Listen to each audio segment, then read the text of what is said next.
ঘড়িতে এখন সময় সকাল ৫:৩০। আমাদের সকালের ফ্লাইট। নমস্কার, কেমন আছেন সবাই? আশা করছি সবাই ভালো আছেন। আজকের এই ব্লগে আমি আপনাদের সাথে শেয়ার করব আমার থাইল্যান্ড ট্রিপের জার্নিটা।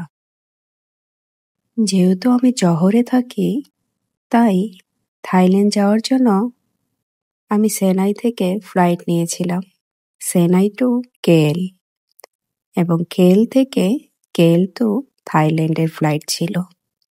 যেহেতু সকালের ফ্লাইট ছিল, তাই আমরা সকাল সকাল বের হয়ে গিয়েছিলাম, তাই আর বাসায় নাস্তা করা হয়নি। তো চেন্নাই থেকে কুয়ালালামপুর নামার পরে আমরা এখানে নাস্তা করে নিচ্ছি। নাস্তা শেষে এবার আমাদের flight KL to Thailand. Thailand যাওয়ার আগে মনে হয়নি যে থাইল্যান্ড ট্রিপটা এতটা ভালো হবে, তবে এই 4টা দিন কিভাবে কেটে গেছে বুঝতেই পারিনি। থাইল্যান্ড ট্রিপটা অসাধারণ হয়েছে।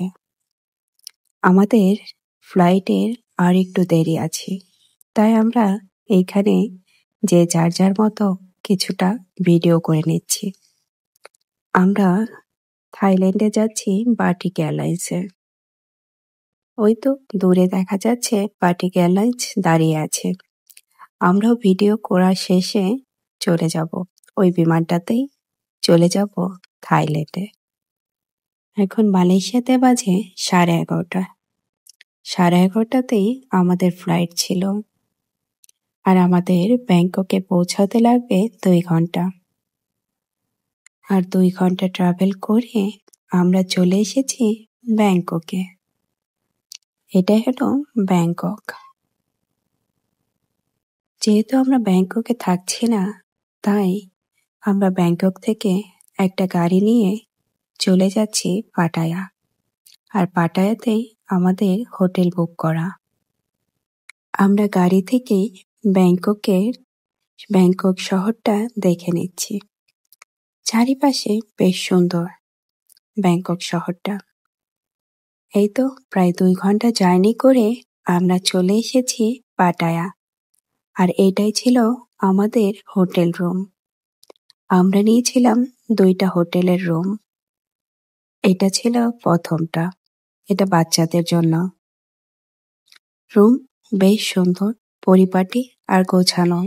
হোটেল রুমটি বেশ ক্লিনও ছিল। আর বাচ্চারা হোটেল রুম পেলে একটু বেশি খুশি।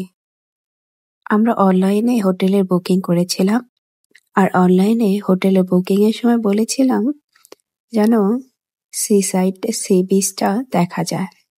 আসলে এই হোটেলটা ছিল 6 তলা, আর আমাদের রুমটা ছিল 5 তলায়, তাই এখান থেকে সি বিচটা দেখা যায় না। তো এটা ছিল দ্বিতীয় রুম। প্রথম রুম আর দ্বিতীয় রুমটা প্রায় সেম। এই প্রথম আমি হোটেলে কোনো বাথটাব দেখলাম। এর আগে যত হোটেলে থেকেছি কোথাও বাথটাব ছিল না।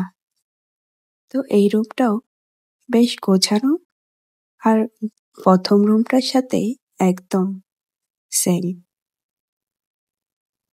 যাই হোক, থাইল্যান্ড শহরটা কিন্তু বেশ পরিষ্কার পরিচ্ছন্ন। আর এইখান থেকেও বাইরের ভিউটা কিন্তু একই। আমরা আস্তে আস্তে প্রায় বিকাল হয়ে গিয়েছিল, আর তারপরে আমরা কিছু খাওয়ার জন্য বের হলাম। আর হোটেলের পাশেই ছিল ইন্ডিয়ান রেস্টুরেন্ট। তো ইন্ডিয়ান রেস্টুরেন্ট থেকে আমরা অর্ডার করে নিয়েছিলাম নান রুটি, বাটার চিকেন, বিরিয়ানি। আর আমার হাজবেন্ড অর্ডার দিয়েছিল একটা ইন্ডিয়ান থালির মতো, যেটার মধ্যে ছিল ছোলা আর লুচি আর কিছু সালাদ। এই তো এগুলো খেয়েই আমরা বের হয়ে পড়বো বিচের দিকে যেতে। তো এটাই হলো পাটায়ার বিচ। সি বিচটা দেখতে কিন্তু অনেক সুন্দর, যেটা ভিডিওতে তেমন একটা ভালো বোঝা যাচ্ছে না। কিন্তু পাটায়া বিচটা সুন্দর এবং তার সাথে সাথে পরিষ্কারও। আমরা যখন সি বিচে গিয়েছিলাম তখন প্রায় সূর্যাস্তের সময়। তো আমরা আস্তে আস্তে সমুদ্রের দিকেই এগিয়ে গেলাম। আর সেইখানেই আমরা এটাকে বলে পার্টি। আমরা একটা পার্টি ভাড়া করে নিলাম আর ২টা চেয়ার নিলাম ভাড়া করে। সেইখানে ১.৫ ঘন্টাতে নিয়েছিল ১৫০ বাত। তো আমরা সেইখানে প্রায় ২ ঘন্টা ছিলাম। যেহেতু আজকে সবাই টায়ার্ড, তো তাড়াতাড়ি হোটেল রুমে চলে গিয়েছিলাম। প্রায় ২ থেকে ২.৫ ঘন্টা সমুদ্রের পাড়ে কাটানোর পরে আমরা চলে গিয়েছিলাম হোটেলে। আজকে একটু রেস্ট নিয়ে কালকে আবার বের হব ঘোরার জন্য।